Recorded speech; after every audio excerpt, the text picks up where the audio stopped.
to Creative Conversations. I'm Rosie. I'm so excited today to be chatting to the awesome Alison. How are you doing, Alison? I'm really well, thank you. I'm looking forward to sharing with you. Great. And can you tell us a bit about yourself, Alison? So I'm married to Andrew. I've got 2 grown-up children and I've got 2 lovely grandchildren. And I work for a charity, a Christian charity, so child sponsorship, and I visited Guatemala and Albania several times. And you always come back with the most amazing stories. I love it. Yeah, it's exciting and challenging at the same time, but yeah, I just love it. And I go to a Church of Scotland, which is not a very traditional church, but more open to things of the Spirit. So, and that's really good because I feel really well supported at the Barn Church. So, I've been learning lots on this journey with God. So, and I know there's always lots more to learn, but I'm excited to share a little bit with you today, Rosie. Oh, that's so cool. You might notice my setting different today. I'm visiting my mum and dad down in Fife. And whenever I come down here, my mum always makes me Egyptian coffee. It's called ahwa. Ahwa, can you say that? Ahwa. Ahwa. Ahwa, close. Yeah. And Alison, what did you want to share about today? So I felt like it would be good to share a little bit about our Insight group. So I've had this group going on and off for a few years, and I just really wanted to share a little bit about the background of where that came up, how it came about, and what we kind of did with the group, and where where it is going forward. Yeah. Ooh, Insight. Sounds cool. So, what is Insight? So, Insight is a group of like-minded people. So, the idea is to create a prophetic community for where people could be relaxed, where they could learn to hear God for themselves and put into practice some of the things they've been learning, and also activate their spiritual gifts. It sounds very far ranging, but yeah, it was, yeah. And so we had a kind of program where, it sounds very formal, but it wasn't. Each month we had a different topic. So the topics range from creativity to movement and worship, dream interpretation, healing, hand massage, creative words. So all things that people might not think necessarily would be linked to God and His creativity, but just exploring that together. And so what brought you to start this group? So it's been kind of a long journey, doing the art of hearing God, doing some streams courses, just wanting to know more about how God speaks to us and how we can actually use that in our day-to-day lives. So is that your personal journey, you mean? Or yeah, my personal journey, but also I think some of the team. So I'm part of the Blue Flame core team, and some of the others in the core team.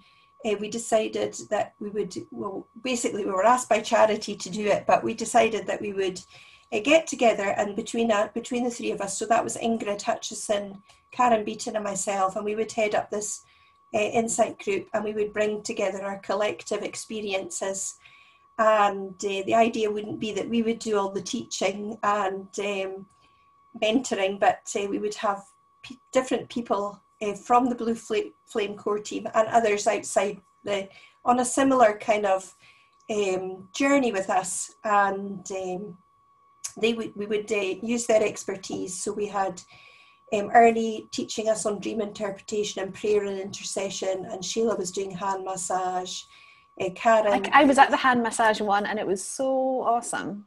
Yeah, it was so great. Yeah, I loved how it was such a practical skill, and you know how you can bless people through hand massage. It was great. I loved it. Yeah, I personally love hand massage. I just think that a lot of evangelistic tools are very kind of obvious, but I think Blue Flame and Insight are very much about things that are not so obvious. So a bit of like stealth evangelism, if you like. Yeah. And for people, for you watching, if you're not sure what Blue Flame is, it's a sort of creative, prophetic group based in Inverness in Scotland, and we gather and evangelise and grow in the prophetic and creative together. Mm-hmm. So, were there any highlights of your insight group that you can think of? Yeah, lots of. I mean, every month was different. We had a kind of a core of people that would come every time, just wanting to maybe have a little bit experience already with their journey with God and hearing from Him personally, and knowing their spiritual gifts. And this was a place where they could use those. And also we had lots of new people, so some months we had the same people would come, but then some months we had different people would come different months depending on the topic. And so I really loved that, because, you know, people started to get to know each other better, people from different churches. That's and cool. They were able to encourage each other. And also I really love the kind of digging deeper, so going deeper with God. And we weren't just teaching on it, but we were activating, so people were able to use what they'd learned.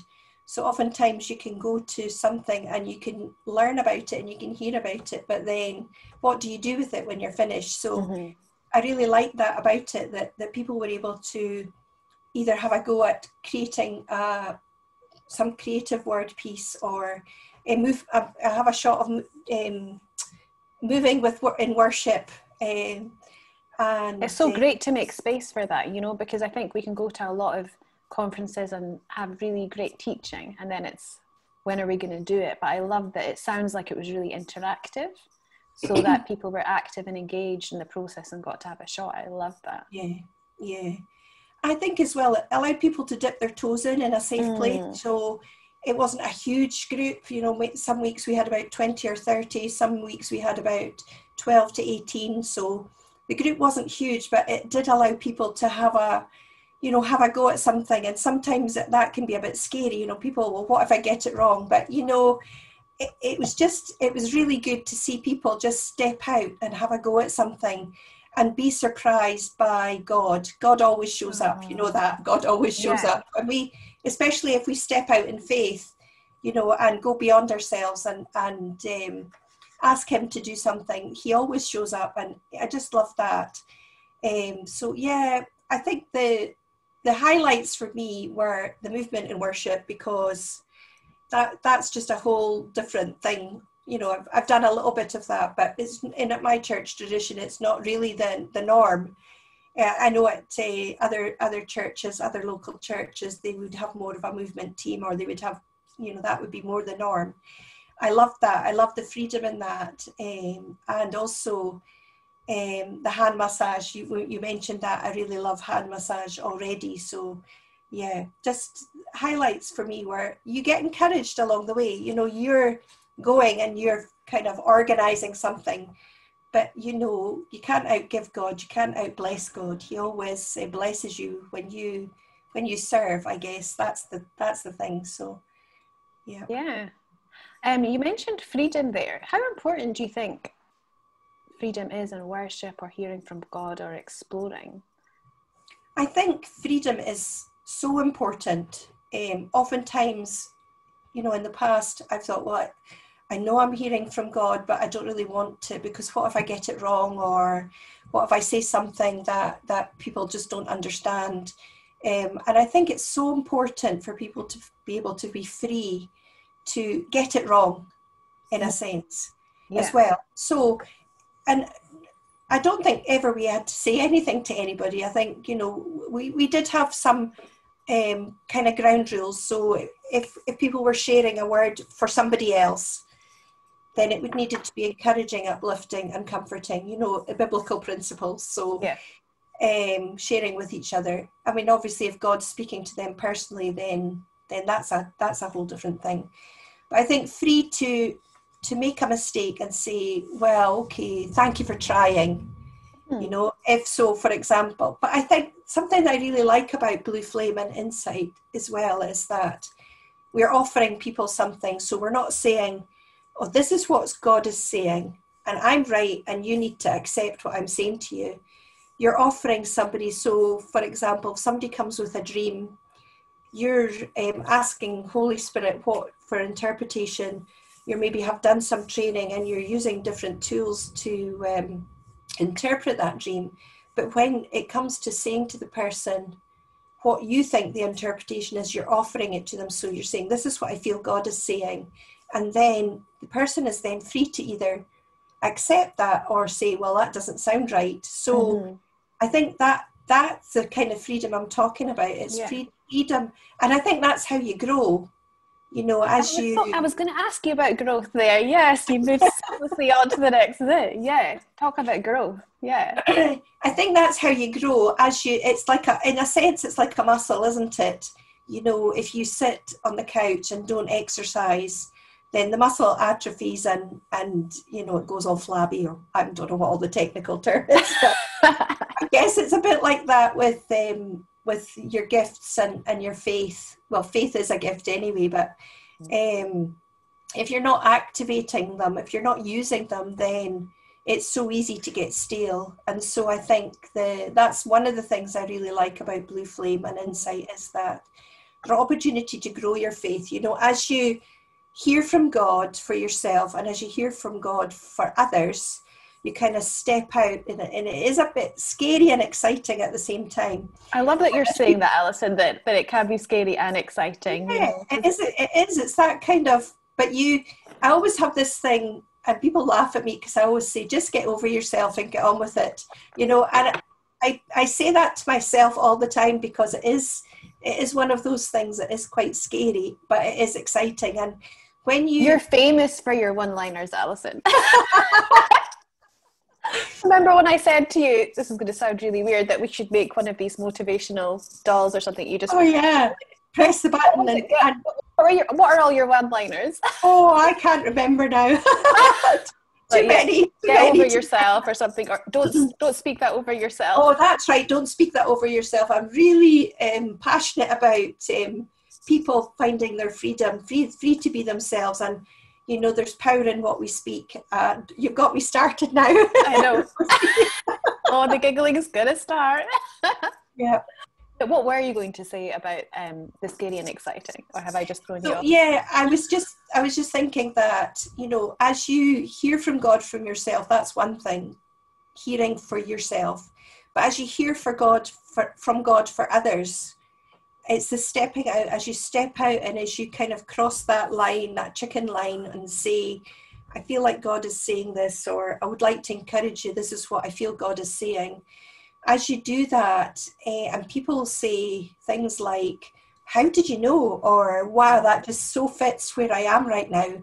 That's just, for me, that's just so encouraging, because it means that, well, okay, God knows that person. He knows what they want, but he wants to bless you and encourage you as well.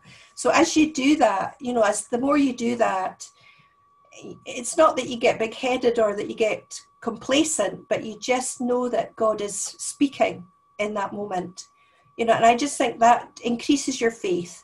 And sometimes you get it wrong. Sometimes you say something and people just look at you like, you know, well, okay, that doesn't mean anything to me. And you just go, well, okay, maybe I've got it wrong, or, you know, maybe it's not for now, but bless you anyway. Yeah. You know, and leave people that, because you know, that's their journey with God. If they're not in a place to hear it, or if you are getting it wrong, that's okay. Mm-hmm. You know, the thing is, you're giving it a go. You're having a go at it. Yeah, and we see in parts, isn't it? It's sometimes the interpretation of what we're hearing. Absolutely. As well. God speaks to me quite often in pictures, and you know, it's, well, what do those pictures symbolize? Yeah, definitely. Did you do any teaching on Insight? Did you? I know you're organizing it and you're there and facilitating and things. Did you take a topic?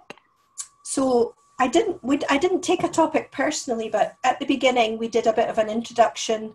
So the first couple of weeks we did an introduction introduced ourselves, you know, in a bit more in depth, kind of talk about our journey and where we've come from and different things that we've learned along the way. And Yeah, and I guess I spoke every week, so you can't keep me up once I start. I can't keep me down once I start. So I did a bit of the introducing and you know, just kind of that kind of thing. So I didn't take a topic specifically myself. Mm-hmm. You know. Great. Well, Alison, it was sorry. No, on you go. No, I'm just going to say, I was just going to close there because that's our time. Yeah, it's gone so wow, quickly. already. Yeah. Thank you so much for coming on Creative Conversations. It was great to have you, and I'll maybe have to invite you again to share some more. Thank you, Rosie. It's been lovely chatting with you. Great. Bye, Alison. Bye.